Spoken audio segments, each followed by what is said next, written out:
नमस्कार, मैं हूं राज और इंडिया फर्स्ट लाइव पर आप देख रहे हैं बिग स्टोरी। बांग्लादेश से एक बड़ी खबर आ रही है। आप सबको मालूम है कि इस वक्त बांग्लादेश का जो अवैध शासक है मोहम्मद यूनुस, वो बांग्लादेश की आर्मी के समर्थन से ही सरकार चला रहा है। बांग्लादेश की आर्मी ने ही अमेरिका के दबाव में शेख हसीना की पीठ में छुरा भोंका था, जिसके बाद हसीना को बांग्लादेश छोड़कर भागना पड़ा था और भारत में शरण लेना पड़ा था, क्योंकि दुनिया का कोई भी दूसरा देश अमेरिका के डर से हसीना को शरण देने को तैयार नहीं था। लेकिन भारत के प्रधानमंत्री नरेंद्र मोदी ने किसी भी दबाव के आगे झुकने से साफ इनकार करते हुए हसीना को भारत में शरण देने का फैसला किया। खैर, हसीना तो अब भारत में है। अब बांग्लादेश में चीज़ें काफ़ी तेज़ी से बदल रही हैं। मोहम्मद यूनुस के निरंकुश शासन के खिलाफ वहां असंतोष बढ़ता जा रहा है और असंतोष की ये आग अब बांग्लादेश की आर्मी तक भी पहुंच गई है। खबर यह है कि बांग्लादेश आर्मी में शेख हसीना के समर्थन को लेकर फूट पड़ गई है। एक खेमा है जो अब धीरे धीरे शेख हसीना के पक्ष में लामबंद होता हुआ दिख रहा है, जबकि एक दूसरा खेमा है जो मोहम्मद यूनुस और उनके समर्थक उन कट्टर इस्लामिस्ट छात्रों के पक्ष में हैं, जिन्होंने हिंसक उत्पात मचाकर हसीना को वहां से भागने के लिए मजबूर कर दिया था। अब इकोनॉमिक टाइम्स में छपी एक खबर के मुताबिक बांग्लादेश आर्मी के अंदर अब 3 खेमे बन गए हैं। 3। एक खेमा है लेफ्टिनेंट जनरल मोहम्मद शाहीनुल हक का, जो इस वक्त नेशनल डिफेंस कॉलेज ढाका के कमांडेंट हैं, और उनको मेजर जनरल मोहम्मद मोइन खान का समर्थन हासिल है, जो शेख हसीना और अवामी लीग के समर्थक माने जाते हैं और इस वक्त 9वीं इन्फेंट्री डिवीजन के जनरल ऑफिसर कमांडिंग है, जो बांग्लादेश आर्मी की सबसे मजबूत डिवीजन मानी जाती है। अब ये जो दूसरा खेमा है वो उन छात्रों और कट्टर जिहादियों का समर्थक है। इस खेमे का नेतृत्व कर रहे हैं लेफ्टिनेंट जनरल मोहम्मद फैजुर रहमान, जो पहले बांग्लादेश आर्मी की मिलिट्री इंटेलिजेंस DGFI के हेड रह चुके हैं।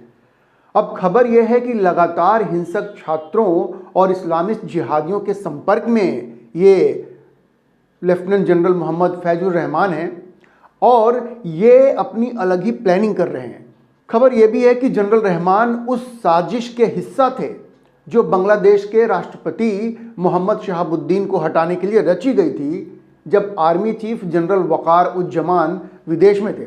जी, जब ये आर्मी चीफ विदेश में थे, जनरल वकार उज्जमान, तो कहते हैं कि बांग्लादेश के राष्ट्रपति को हटाने के लिए एक साजिश रची गई थी, जिसमें ये जनरल रहमान, जो शेख हसीना के विरोधी खेमे का नेतृत्व कर रहे हैं बांग्लादेश आर्मी में, ये उसमें शामिल थे।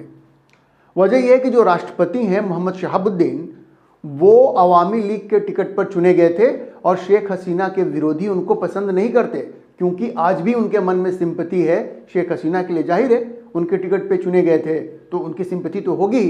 खैर, वो जो साजिश हुई थी राष्ट्रपति को हटाने की, वो साजिश सफल तो नहीं हो पाई, लेकिन ये खबर है कि उसमें ये जो जनरल रहमान हैं वो भी उसमें शामिल थे।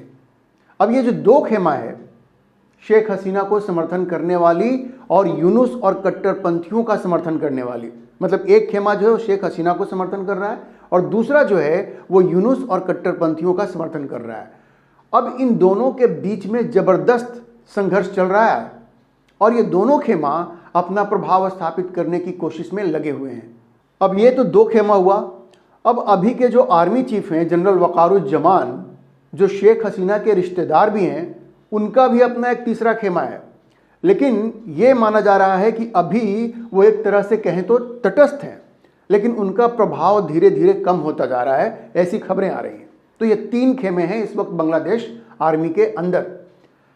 अब इकोनॉमिक टाइम्स ने जो खबर छापी है उसके मुताबिक बांग्लादेश आर्मी का जो हसीना विरोधी खेमा है जनरल रहमान वाला, वो अभी के आर्मी चीफ जनरल वकारुज्जमान का भी तख्ता पलट कर सकता है। जी हाँ, अभी के जो आर्मी चीफ हैं जनरल वकारुज्जमान, उनका तख्ता पलट हो सकता है, क्योंकि उनकी अपनी ही सेना में एक खेमा ऐसा बन गया है जो शेख हसीना का विरोधी भी है और वो उनको भी पसंद नहीं करता।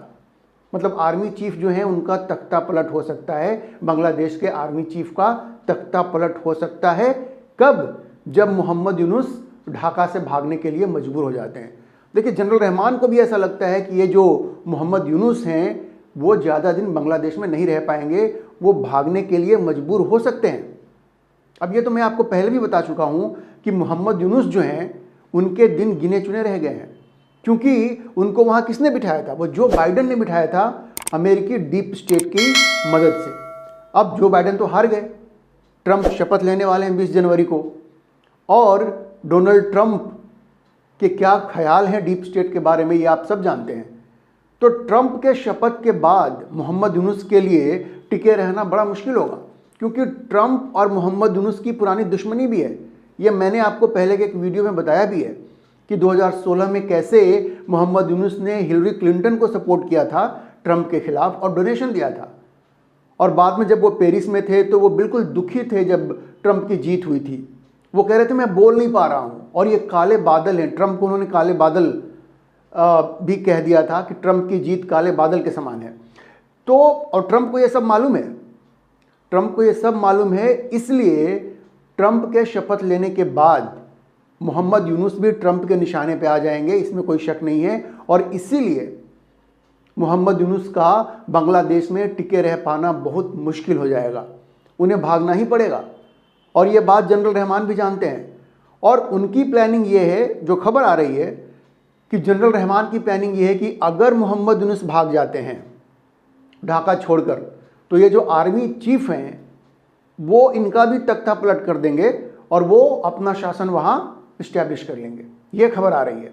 अब देखिए, शेख हसीना के बांग्लादेश से भागने के बाद वहाँ के हालात इतने ख़राब हो चले हैं, अर्थव्यवस्था भी इस तरह से चरमरा गई है कि पूरा देश परेशान है, अफरा तफरी का माहौल है और हर कोई साजिशें रच रहा है। इस बीच में एक और महत्वपूर्ण डेवलपमेंट हुआ है। जो बीएनपी की नेता हैं, बांग्लादेश नेशनलिस्ट पार्टी की खालिदा जिया, जिन्हें इस बात की उम्मीद थी कि शेख हसीना के जाने के बाद सत्ता उन्हें मिल जाएगी, वो एकाएक लंदन चली गई हैं, जहां उनके बेटे तारिक रहमान वो 2007 से ही अपने परिवार के साथ वहां निर्वासित जीवन बिता रहे हैं, वो उनके पास चली गई हैं। अब एकाएक हुए इस डेवलपमेंट से हर कोई अचंभित है। वैसे उनकी पार्टी के नेताओं का ये कहना है कि चूंकि वो गंभीर रूप से बीमार हैं, इसलिए वो अपना इलाज करवाने लंदन गई हैं। अब कतर के जो अमीर हैं शेख तमीम बिन हमद बिन खलीफा, उन्होंने उनके लिए एक विशेष हवाई एम्बुलेंस भेजी थी जिसमें सवार होकर वो लंदन गई। उनके करीबी लोगों का वैसे ये भी कहना है कि जब शेख हसीना की सरकार थी तब भी वो लंदन इलाज के लिए जाना चाहती थी, लेकिन उस वक्त की सरकार ने इसकी इजाज़त नहीं दी थी। अब जाकर उनको इजाज़त मिली है तो वो चली गई हैं। वैसे मैं आपको बता दूं कि खालिदा जिया को 2018 में भ्रष्टाचार के एक मामले में दोषी ठहराया गया था और 17 साल, जी हाँ 17 साल जेल की सज़ा सुनाई गई थी। बाद में खालिदा जिया को एक सरकारी आदेश के माध्यम से जमानत पर बेल मिल गई थी, मतलब उनको बेल मिल गई थी और फिर उनको जेल से रिहा कर दिया गया था और इस वक्त उनका बांग्लादेश में इलाज चल रहा था। लेकिन ये बात किसी के गले नहीं उतर रही है कि खालिदा जिया इलाज के लिए लंदन गई हैं। लोगों का कहना है कि शेख हसीना के जाने के बाद सत्ता नहीं मिलने से खालिदा जिया नाराज़ चल रही थी। वो मोहम्मद यूनुस की सरकार से कह रही थी कि भैया आप जल्द चुनाव करवाएं, आप चुनाव करवाएं, क्योंकि आपको शासन करने का कोई अधिकार नहीं है, आप चुने हुए तो है नहीं। लेकिन मोहम्मद यूनुस इसको टालते जा रहे थे। उनका ये कहना है कि पहले चुनावी सुधार होंगे फिर चुनाव होगा, मतलब कुछ तय नहीं है कि चुनाव कब होगा, कब ये चुनावी सुधार होंगे, अभी तो कुछ सुनाई नहीं दे रहा। पहले सुधार होंगे उसके बाद चुनाव होंगे, ये मोहम्मद यूनुस का कहना है। और काफ़ी वक्त, मतलब 5 अगस्त को शेख हसीना गई, अब नया साल भी आ गया, अभी तक कुछ हुआ नहीं है।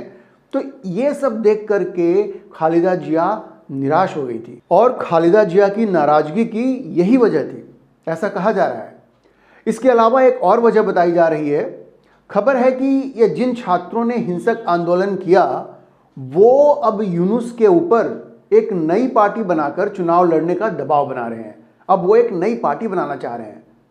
देखिए, उन्हें अब सत्ता की आदत लग गई है, खून लग चुका है, सत्ता का खून वो चख चुके हैं, उनको चस्का लग गया है।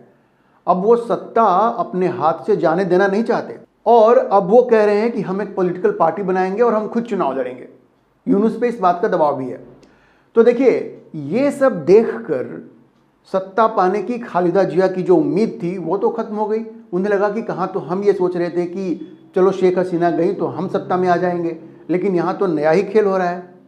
उन्हें लगा कि ये यूनुस तो अपनी अलग ही खिचड़ी पका रहा है। और देखिए इस वक्त आर्मी भी उन्हीं के साथ है। तो इन सारी चीज़ों को देखते हुए वो निराश हो गई और इसीलिए वो गई हैं लंदन, ऐसा कहा जा रहा है। अब चूंकि यूनुस और उनके समर्थक सत्ता छोड़ना नहीं चाहते, ये और बात है कि अगर ट्रंप के शपथ के बाद यूनुस भाग जाए तो फिर क्या होगा, कहा नहीं जा सकता। मैंने आपको बताया कि जनरल रहमान तो अपनी प्लानिंग कर रहे हैं, लेकिन अभी जो हालात हैं उसमें एक कयास ये भी लगाया जा रहा है कि खालिदा जिया और शेख हसीना एक बार फिर से हाथ मिला सकती हैं मोहम्मद यूनुस के निरंकुश और अवैध शासन के खिलाफ, जैसा उन्होंने 1990 में किया था जनरल इरशाद के खिलाफ। देखिए 1990 में भी ऐसा ही हुआ था कि सत्ता में न शेख हसीना थी न खालिदा जिया थी, उस वक्त जनरल इरशाद थे, और जनरल इरशाद के खिलाफ इन दोनों ने हाथ मिला लिया था और लंबा आंदोलन किया था, जिसके बाद जनरल इरशाद को सत्ता छोड़नी पड़ी थी। अब मैं आपको याद दिला दूं कि 1982 में जनरल इरशाद उन्होंने भी तख्ता पलट करके सत्ता पर कब्जा कर लिया था और खुद को राष्ट्रपति घोषित कर दिया था। अब उनका शासन लोकतंत्र को कुचलने और मानवाधिकारों के उल्लंघन के लिए कुख्यात हो गया था। उसके बाद जैसे मैंने आपको बताया कि 1990 में शेख हसीना और खालिदा जिया ने हाथ मिला लिया उनके खिलाफ और आंदोलन शुरू कर दिया और जनरल इरशाद की सत्ता को उखाड़ फेंका, और उसके बाद जो चुनाव हुए थे उसमें खालिदा जिया प्रधानमंत्री बनी। क्या इस बार भी ऐसा ही कुछ होगा? अभी कुछ कहा नहीं जा सकता, लेकिन इस संभावना से इनकार भी नहीं किया जा सकता। और ऐसी बातें हो रही हैं, अब ऐसी बातें मीडिया में आ रही हैं, वहाँ की पॉलिटिकल सर्किल में भी ये बातें हो रही हैं कि क्या 1990 की तरह शेख हसीना और खालिदा जिया एक बार फिर से हाथ मिलाएंगी, क्योंकि अब दोनों ही सत्ता में नहीं हैं और उन्हें लग रहा है कि हम दोनों सत्ता में नहीं हैं और एक अवैध शासक जिसके पास शासन करने का कोई अधिकार नहीं है, जो चुना नहीं गया है, जिसको अमेरिका ने ज़बरदस्ती बांग्लादेश के ऊपर थोप दिया है, उसे हम लोग कैसे स्वीकार करेंगे? तो ये बहुत संभव है कि शेख हसीना और खालिदा जिया एक बार फिर से 1990 की तरह हाथ मिला लें और इस मोहम्मद यूनुस और इन छात्रों के खिलाफ, जो बिल्कुल कट्टरपंथियों के हाथ में खेल रहे हैं, इनके खिलाफ मैदान में उतरें। देखिए हसीना की अवामी लीग और खालिदा जिया की बीएनपी, ये बांग्लादेश की दो बड़ी पार्टियां हैं और वो इतनी आसानी से अपनी राजनीतिक विरासत छोड़ने वाली नहीं है। अगर बात दोनों के पॉलिटिकल सर्वाइवल की आ जाती है तो वो किसी भी हद तक जा सकती हैं। सत्ता के लिए कोई भी समझौता किया जा सकता है, किसी से भी हाथ मिलाया जा सकता है, ये आप सब जानते हैं। एक चीज़ और भी हुई है, अब ये जो मोहम्मद यूनुस है वो भारत से बार बार शेख हसीना का प्रत्यर्पण करने के लिए कह रहा है। 2 बार उसने चिट्ठी भी भेज दी है, लेकिन प्रधानमंत्री मोदी ने इसको बिल्कुल अनसुना कर दिया है। इतना ही नहीं, शेख हसीना का वीज़ा वो भी बढ़ा दिया है। भारत ने शेख हसीना का वीज़ा बढ़ा दिया है, अब वो लंबे समय तक भारत में रह सकती हैं। इसका मतलब क्या है? मतलब साफ है, संदेश साफ है। भारत और नरेंद्र मोदी मजबूती से शेख हसीना के पीछे खड़े हैं और ट्रंप के शपथ ग्रहण के बाद अमेरिका और भारत दोनों शेख हसीना के साथ खड़े होंगे। और अगर खालिदा जिया ने भी शेख हसीना के साथ हाथ मिला लिया तो फिर मोहम्मद यूनुस की दुर्गति तो तय है, ये हर कोई समझ सकता है। तो अभी के लिए इतना ही। हमारी नज़र बांग्लादेश पर बनी रहेगी और हम आपको हर डेवलपमेंट से अवगत कराते रहेंगे, हम आपको बताते रहेंगे। अगर आपको ये वीडियो पसंद आया हो तो आप इसे लाइक करें, शेयर करें और अपनी राय कमेंट बॉक्स में लिखना ना भूलें और चैनल को सब्सक्राइब करना भी नहीं भूलें।